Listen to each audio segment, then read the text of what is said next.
Señor se glorifique en nosotros, que el Señor muestre su gloria a través de nuestras vidas, porque si Dios quiere obrar, el Señor lo quiere hacer a través de su iglesia. Si Dios quiere manifestarse a este mundo, Él lo quiere hacer a través de su iglesia. Por eso tú y yo somos tan importantes. Por eso cada joven, cada adulto, cada persona, tal cual sea tu circunstancia, Dios quiere glorificarse a través de nosotros. Pero si tú tiras la toalla, si tú dejas el camino del Señor, estás perdiendo la oportunidad y el privilegio de que Cristo glorifique su nombre a través de tu vida.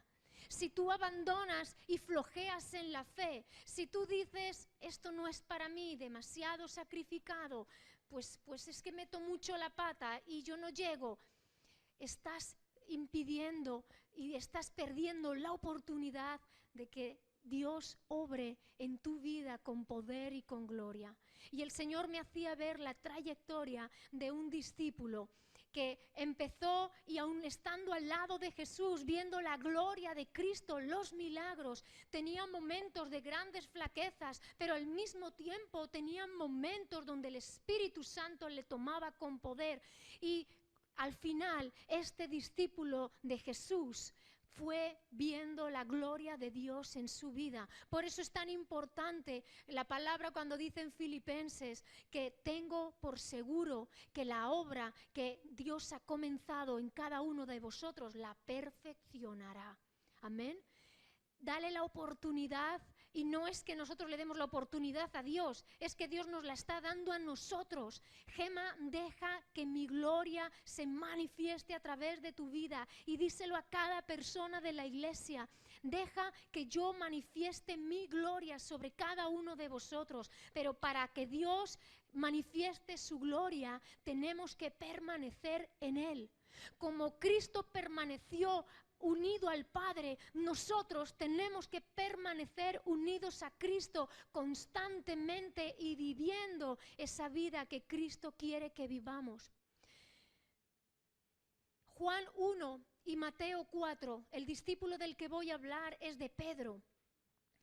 Ahora no vamos a leer, pero si quieres anotarlo por si quieres leerlo en casa. Juan 1 comienza hablando del ministerio de Juan el Bautista. Juan el Bautista fue el precursor de Jesús de Nazaret. Juan el Bautista vino primero preparando el camino de Jesucristo y él vino predicando ese arrepentimiento, diciéndole a toda la generación de aquel tiempo, arrepentíos, arrepentíos para que vengan del cielo tiempos de refrigerio, pero arrepentíos delante del Señor. Y Juan el Bautista tenía unos discípulos y dice la Escritura que cuando Juan el Bautista en el capítulo 1 bautiza a Jesús, dice de él, este es el Cordero de Dios que quita el pecado del mundo. Y dice que los discípulos de Juan, ¿qué hacen?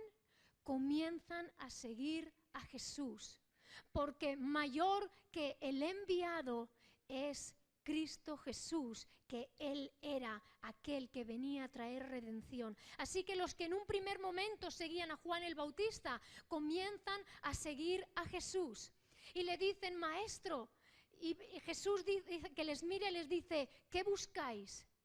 Rabí, ¿dónde moras? ¿Dónde habitas? Comienzan a seguir a Jesús. Y uno de los que seguían a Jesús era el hermano de Pedro, era Andrés. Así que cuando ven a Jesús, Andrés rápidamente va a Pedro y le dice, recuerda que el Señor le cambia el nombre. Ahora esta parte sí que la vamos a leer. Juan 1:41. Dice la Escritura que Jesús ve a Pedro y le dice, tu nombre ya no será Simón, ahora te llamarás Cefas, que quiere decir Pedro. Pero Juan 1:41 dice, este halló primero a su hermano Simón y le dijo, hemos hallado al Mesías, que traducido es el Cristo. Y le trajo a Jesús y mirándole Jesús dijo, tú eres Simón, hijo de Jonás, tú serás llamado Cefas, que quiere decir Pedro. Cuando Dios en la Escritura cambiaba el nombre a una persona. Esto sucede algunas veces a lo largo de la Escritura, tanto en el Antiguo como en el Nuevo Testamento. Cuando Dios le cambia el nombre a una persona es porque ha tenido un encuentro transformador con esa persona. Dentro del pueblo judío, la tradición judía, cuando se ponía el nombre a un niño, se le ponía en definición a su carácter o a las circunstancias en las que había nacido. Y tenían nombres peculiares según características o circunstancias. Por ejemplo, Abraham significa padre eminente, patriarca. Y cuando Dios tiene el encuentro con Abraham, le dice: tu nombre ya no será Abraham, sino Abraham. Y ese nombre y ese significado es padre de multitudes, porque Dios quería hacerle ver a Abraham cada día de su vida, llamándole y nombrándole, que tenía un destino preparado para él, que había una promesa que no se le podía olvidar en todos los días de su vida. Cuando Dios cambia el nombre es porque tiene un encuentro transformador con esa persona. Dios también cambió el nombre de Sarai a Sara, risa. Sara se rió cuando Dios le dijo que iba a dar a luz un hijo en su vejez. Tu nombre ya no será Sarai, será Sara. Dios le cambió el nombre a Jacob. El nombre de Jacob significa el engañador, el mentiroso. ¿Por qué? Porque Jacob le quitó la primogenitura a su hermano Esaú, y de ahí su nombre, porque era engañador. Mas cuando Dios tiene un encuentro con Jacob, dice que un varón luchó con él rayando el alba y tuvo que darle en el encaje de su muslo, es decir, le rompió o le fastidió la cadera, porque no le dejaba en paz, y le dijo: no te soltaré hasta que no me bendigas. Y dice: ¿cuál es tu nombre? Jacob. No será más Jacob, sino Israel. Y Dios le cambió el nombre de Jacob, el engañador, a Israel, el que pelea con Dios. Todo aquel que tiene un encuentro con Dios en aquel tiempo era como Dios, lo primero, cambiando su nombre para que esa persona tuviera la certeza y la seguridad de que a partir de ahí, todos los días de su vida, respondería a un llamado y respondería al encuentro que Dios había tenido con esa persona. Cuando Dios se encuentra con una persona, hasta el nombre le cambia. Y esto le sucede a Simón. El nombre de Simón significa el que escucha. Pero cuando Jesús tiene un encuentro con Pedro, dice: ya no será tu nombre Simón, sino Cefas, que en arameo significa piedra, y Pedro en griego significa piedra. Así que de el que escucha pasó a ser piedra, roca. Por eso tiempo más tarde, en Primera de Pedro 2, el apóstol Pedro diría: vosotros sed edificados como piedras vivas. ¿Qué es la piedra? Roca. Es la verdad. Jesucristo es la verdad. La piedra es algo fuerte, inamovible. Y cuando Dios llama a Pedro, le llama a tener la fuerza de la verdad. ¿Y quién es la verdad? Jesucristo. Así que en Juan 1 el Señor le cambia el nombre a Pedro porque se encuentra con él. En Mateo 4 le llama a servirle, porque Dios primeramente nos llama. Venimos a Cristo en su amor y en su misericordia, pero lo siguiente que surge en el corazón del hombre es servir a Dios. Y esto no es por el hombre, sino el Espíritu Santo que nos lleva a servir a un Dios vivo y eterno. Lo primero es encontrarnos con Cristo, lo siguiente es servir a Dios. Cuando Jesús dice que iba paseando por el mar de Galilea y se encontró a Simón y a su hermano, les dijo: venid, que a partir de hoy seréis pescadores de hombres. Y dice que al instante dejaron las redes y le siguieron. Así que primero Jesús tiene un encuentro con Simón, le cambia el nombre: eres Pedro, eres piedra, eres fuerza, y fuerza en la verdad que hay en Jesucristo. Y lo siguiente es: ven y sírveme. ven y sírveme. Nuestra actitud no es primero servir. Y de hecho el gran error a veces en muchas iglesias es que entre una persona por la puerta y ponerla a servir en algo cuando ni siquiera ha tenido un encuentro con Cristo. Nosotros no somos un club social. La iglesia no tiene que intentar entretener a las personas. La iglesia es un lugar de preparación, de búsqueda de la presencia de Dios. Y cuando uno tiene un encuentro con Cristo, entonces somos llamados a servir. Porque si servimos a quien no conocemos, malamente vamos a servir. Iglesia, si tú me preguntas, ¿tú sabes quién es Felipe VI? Sí, alguien sabe, ¿no? ¿Quién es Felipe VI? El rey de España. ¿Conoces a Felipe VI? ¿Qué colores le gustan? ¿Cuál es su comida preferida? Yo no. Es decir, sé quién es una persona representativa en nuestra nación, pero yo no le conozco. Pregúntame qué color le gusta a mi madre. ¿Y qué comida le gusta? Te lo digo ya mismo. ¿Por qué? Porque la conozco y estoy con ella.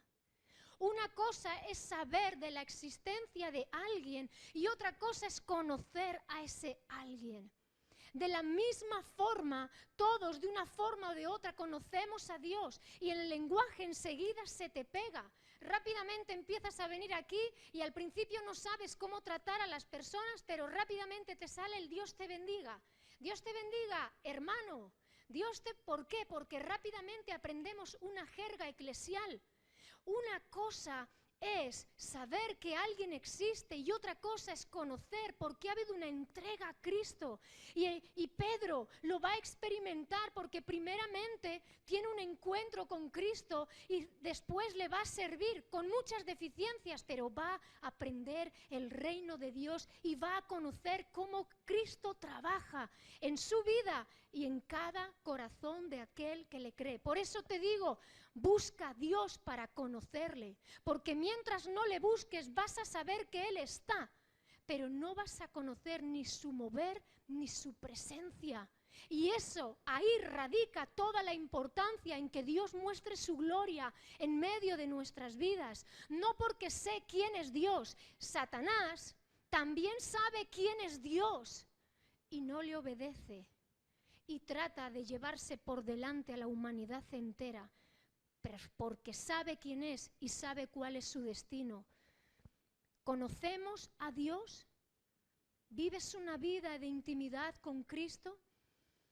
La siguiente lectura que vamos a tener es en Lucas 5, cuando Jesús estaba junto al lago de Genesaret, Lucas 5, y el gentío dice que se agolpaba, había tanta gente para escucharle, que dice que Jesús vio 2 barcas y entró en una de ellas y era la barca de Simón Pedro.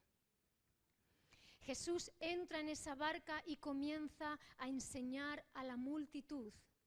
Y después de enseñar a la multitud, en esas barcas ya se habían bajado los pescadores y estaban remendando las redes y limpiando las redes. Y ahora sabemos por qué, porque no habían pescado nada.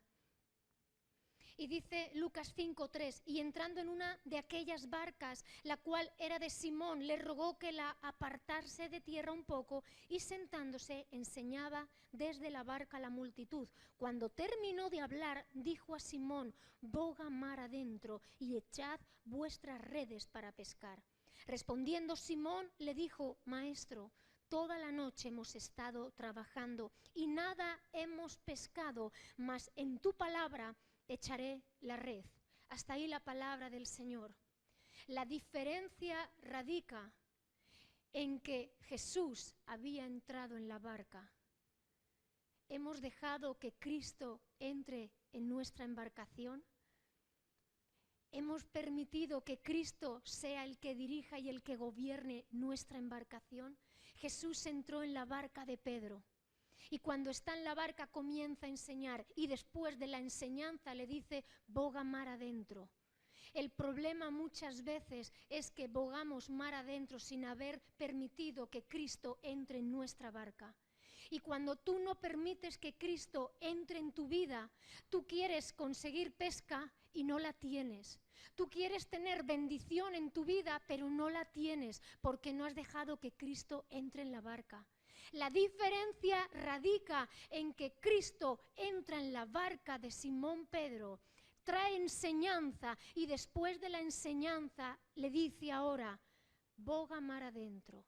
Y Pedro dice, Señor, que he estado toda la noche sin pescar nada. Su experiencia le decía, ahí ya he pescado y ahí no hay bendición.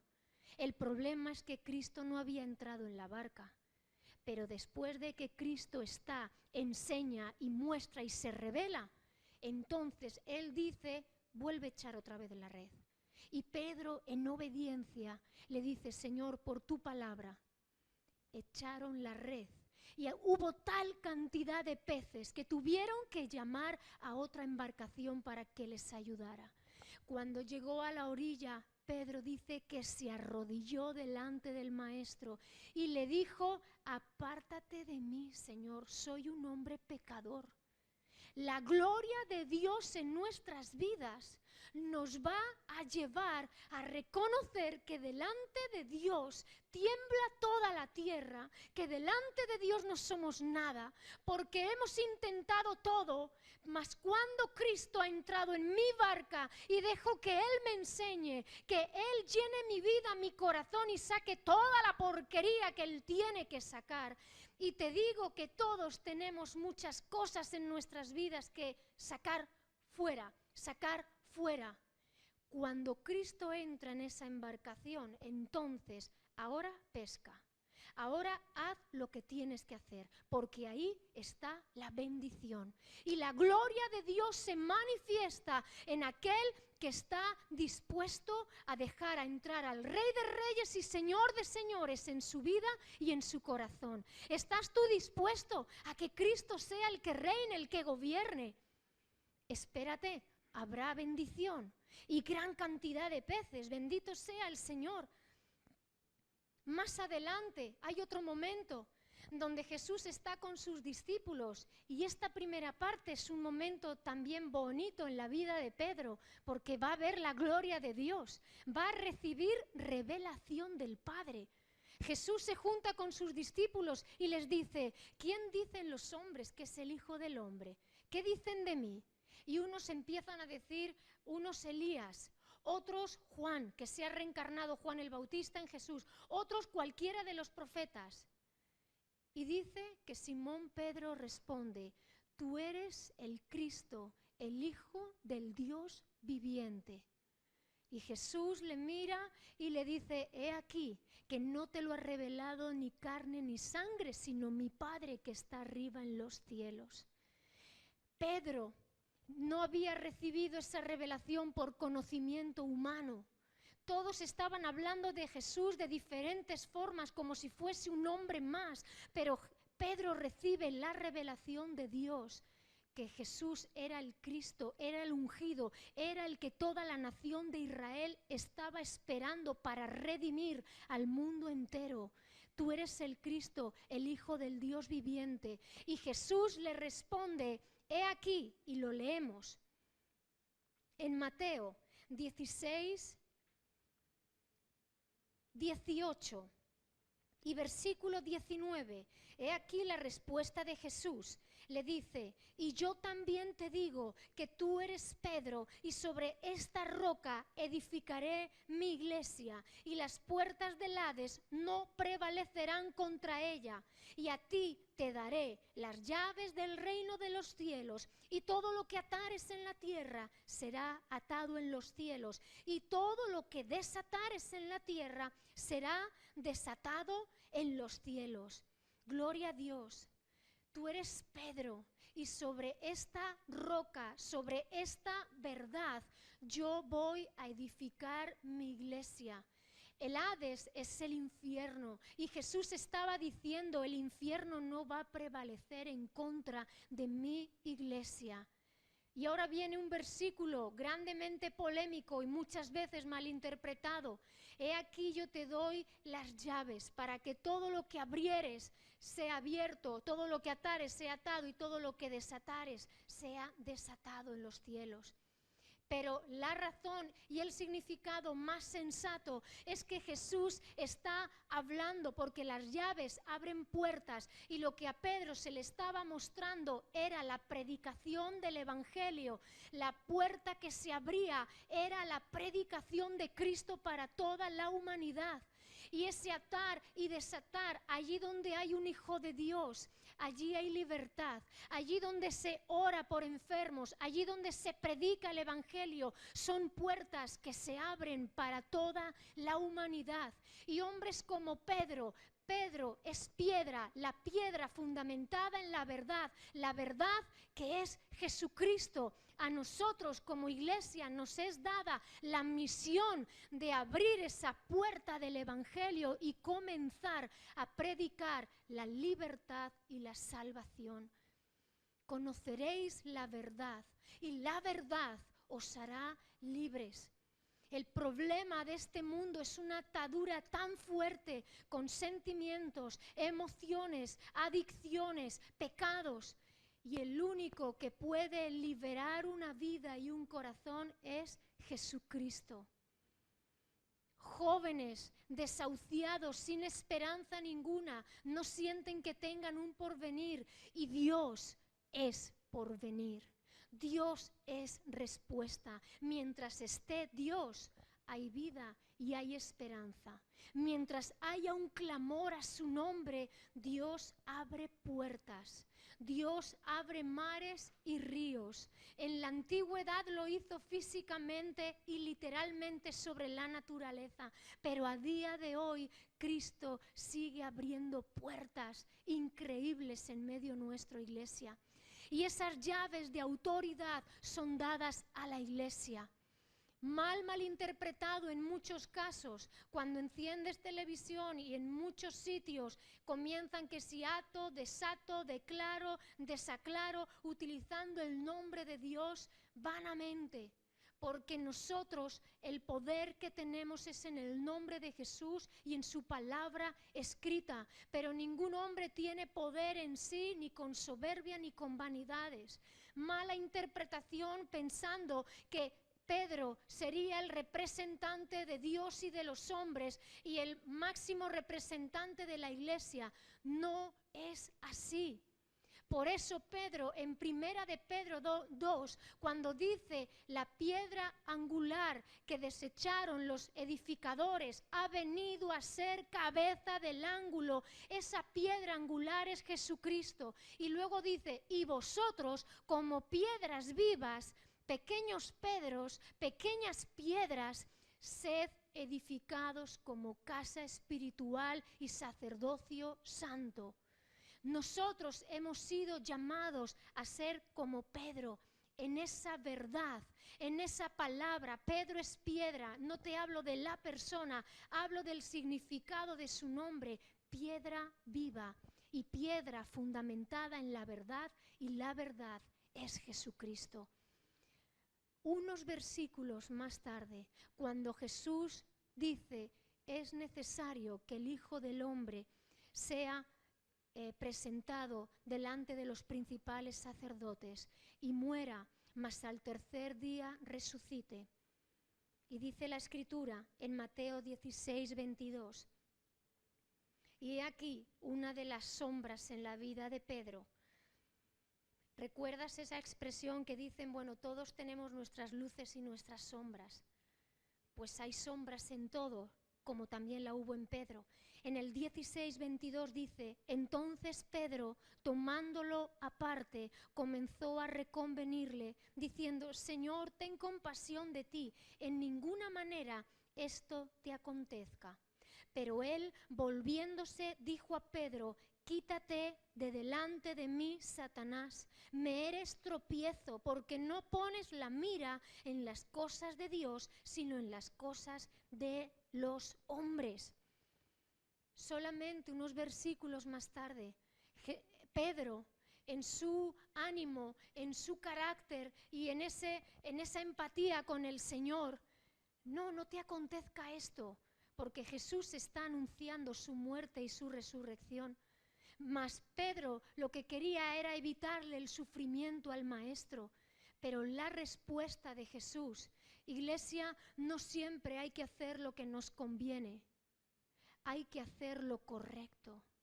Y Jesús, Él sabía que tenía que ofrecer su vida en expiación por el pecado de toda la humanidad.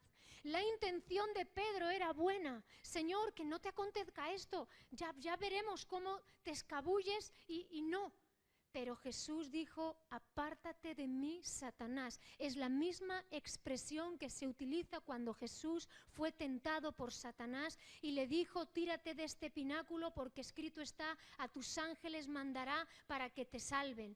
Y Jesús dijo, escrito está, no tentarás al Señor tu Dios, vete, Satanás. Y Jesús encontró en esa expresión de Pedro, porque en la vida, iglesia, no hay que hacer siempre lo que me conviene, sino lo correcto. ¿Qué es lo correcto? Y Jesús sabía que su tiempo y su hora estaba llegando. Y aunque quisiera evadirlo, no podía, porque tenía que pagar el precio. Para eso había sido llamado. Pero la enseñanza con la que yo me quedo, no siempre es lo que me conviene, lo que tengo que hacer, sino lo correcto, lo que Dios quiere que yo haga. Vivimos en una generación que es sálvese quien pueda, en una generación del yo, del mí, lo que yo quiero, lo que me conviene, lo que me agrada, lo que me gusta. Pero lo que tú quieres y te agrada y te gusta, ¿es lo que Dios tiene determinado para tu vida? De hecho, los siguientes versículos, Jesús dice, el que quiera seguir en pos de mí, niéguese a sí mismo, tome su cruz y sígame. Porque el que quiera salvar su vida la va a perder. Pero el que pierda su vida, el que gaste su vida, su energía y sus fuerzas por seguirme a mí, hallará la vida eterna. Y ahora, en medio de estos tiempos, iglesia, donde las libertades, donde más se presume de libertad, es donde más se van a empezar a estrechar los caminos. Y uno tiene que cuestionarse si lo que voy a hacer es lo que me conviene a mí o lo que Dios quiere que yo haga, aunque mi vida quede expuesta. No queremos sacrificarnos, no queremos ser señalados. Mira el cristianito, mira el religiosón. ¿Y por qué tú no vienes a fiestas? ¿Y por qué tú no haces lo que hacemos el resto? Y somos señalados porque tú no sigues la misma conducta que sigue este mundo, porque tú no sigues las mismas ideas que sigue este mundo, porque tú no das por correcto lo que toda la sociedad está diciendo que es correcto. Y cuando te pronuncias o no te pronuncias y te callas, te expones, porque saben que el que calla otorga. Porque sabe que el que no dice nada es porque no está de acuerdo. Y van a venir tiempos donde las libertades se van a estrechar así. Eres libre mientras digas lo que quieren oír, pero pierdes tu libertad cuando te opones a lo establecido. Pierdes tu libertad cuando estás en un grupo de amistades, de amigos, gente de toda la vida a la que has querido, pero de repente dices, esto no es correcto. Olvídate, porque no te quieren en su grupo, porque quieren que todo el mundo vaya al mismo son, quieren que todo el mundo baile al son de la misma música. Y Jesús tuvo que decir, apártate de mí, Satanás, porque no pones la mira en las cosas de Dios, sino en las de los hombres. No es lo que yo quiero y me conviene. Estamos dispuestos a decir, Señor, hasta el final. A partir de aquí, Pedro va a tener una serie de caídas en su vida, porque Jesús, sentado con sus discípulos, les dirá, he aquí, Satanás me ha pedido para zarandearos como a trigo, pero yo he rogado para que vuestra fe no falte. Pedro, y que vuelto a tus hermanos les confirmes. Señor, yo iré contigo a la muerte si es preciso. Aunque estos no te sigan, yo te voy a seguir hasta el final. De cierto te digo que no habrá cantado el gallo 3 veces y tú habrás negado que me conoces. Y él insistía y todos insistían, no, maestro, iremos contigo hasta el final, aunque sea hasta la muerte. Cuando Jesús es apresado y Pedro estaba en el patio del templo donde estaban juzgando a Jesús, una de las mujeres que estaban sirviendo a los que estaban fuera vio a Pedro. Tú eres de los de Jesús, tú eres del grupo. No le conozco. Pero si hablas como ellos, si tu lenguaje es como ellos, he dicho que no le conozco. Pedro, amargado, lloró porque había fallado al Señor. En su humanidad, en su mucho ánimo, en su ímpetu, en ese carácter. ¿Te reconoces a veces en ese carácter? Cuando hacemos las cosas, no, yo voy, que pidan voluntarios, que yo voy. Pero es humanamente, donde no está el Espíritu de Dios guiando, al final nuestras fuerzas se terminan. Y dice la palabra que Pedro lloró porque habían negado que conocía al Maestro. Y nos vienen tiempos, iglesia, donde se van a plantear muchas situaciones. ¿Vas a negar que eres cristiano? ¿Vas a negar que sigues a Cristo y que amas a Cristo? ¿Y vas a negar la obra de la cruz? ¿Y vas a negar? El que quiera seguir en pos de mí, niéguese a sí mismo, tome su cruz y sígame. Los de más cerca son los que te van a criticar. Nadie es profeta en su propia tierra, dijo Jesús, porque aún sus hermanos no creían en él. Solamente cuando muere y resucita es que sus propios hermanos, por parte de madre, por parte de padre, es cuando se dan cuenta que Jesús era el Salvador. Pero Jesús quedó solo, nadie quedó a su alrededor. Y Pedro creo que llevaba esta carga sobre sí. Solamente cuando Jesús muere y resucita y se encuentra con ellos, dice la Escritura que se encuentra con los discípulos y que se pone a hablar con ellos, les da pan y pone peces en una sartén y está con ellos, se aparece. Y viene una de las conversaciones más increíbles, porque es cuando en Juan, si lo quieres anotar, Juan 21, dice que hubieron comido y Jesús le dice, Simón Pedro, hijo de Jonás, ¿me amas más que estos? Señor, tú sabes que te amo, apacienta mis ovejas. Simón, hijo de Jonás, ¿me amas por segunda vez? Sí, Señor, tú sabes que te amo. Pastorea mis ovejas. Tercera vez. Las 2 primeras veces, cuando Jesús está hablando con Pedro, la palabra amor es ágape. La terminología es ágape, es ese amor entregado, es ese amor de 1 Corintios 13. Todo lo sufre, todo lo puede, todo lo soporta. El amor es benigno, no es jactancioso, no es envidioso, no hace nada indebido. Se goza de la verdad, mas no se goza de la injusticia.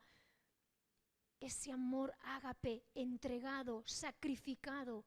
No amas a cambio de que te amen, no das a cambio de que te lo den. Das por cuanto has recibido, das. La tercera vez Jesús le dice, Pedro, ¿me amas? Este término de amar es fileo, el amor de amistad. ¿Eres mi amigo? Pedro, ¿eres mi amigo realmente? Y Pedro tiene que dejar al juicio de Dios y le dice, Señor, tú sabes todas las cosas, tú sabes que te amo. 3 veces Pedro había negado a Jesús, 3 veces Jesús reconforta a Pedro y le dice, vamos, sírveme, ¿me amas apacienta mis ovejas. ¿Me amas? Sírveme hasta el último día de tu vida. ¿Me amas, Pedro? Jesucristo le dio la oportunidad a Pedro de resarcir tantos fallos. Tú te puedes sentir identificado en el caminar de tu vida, que uno siente que falla, que no llega a la expectativa, que no, dentro de que Dios no tiene expectativas, salvo que le amemos y que le obedezcamos cada día de nuestra vida y que le sirvamos y que decidamos vivir nuestra vida para Él, no viviendo una vida perdida y vana en cosas que no interesan, que no nos van a llevar a ningún sitio. ¿Me amas? Sírveme hasta el final de tus vidas. ¿Amas a Dios? Permite que Cristo se glorifique en tu vida. Que los fallos que tú cometes no sean una razón para decir, dejo el camino, lo dejo todo, me abandono, no puedo más. Que los tropiezos en la vida te sirvan para levantarte y recordar lo que el Maestro nos quiere decir. ¿Me amas? ¿Me amas? Levántate y sigue sirviéndome. ¿Me amas? Búscame de corazón, sígueme de corazón. Apacienta a mis ovejas. Después que Pedro tiene este encuentro, viene el día de Pentecostés, Hechos 2. Y será Pedro, cuando puesto en pie con los 11 discípulos, comenzará a hablar a toda la multitud. 3.000 personas se convirtieron a Jesucristo cuando el Espíritu Santo toma la vida de Pedro y comienza a predicar a Jesucristo. De cómo este hombre empieza a cómo termina su ministerio, sirvió a Cristo todos los días de su vida. Fue cuando habló a Cornelio, fue cuando ha sido usado tantas veces. Por segunda vez el Señor le llena de su espíritu y comienza a hablar a multitudes. Queremos dejar que la gloria de Dios se manifieste en nuestras vidas. Permanece y persiste en los caminos del Señor. Ámale, búscale, conócele íntimamente a Jesucristo tu Señor y sírvele para que podamos ver su gloria. Vamos a ponernos en pie.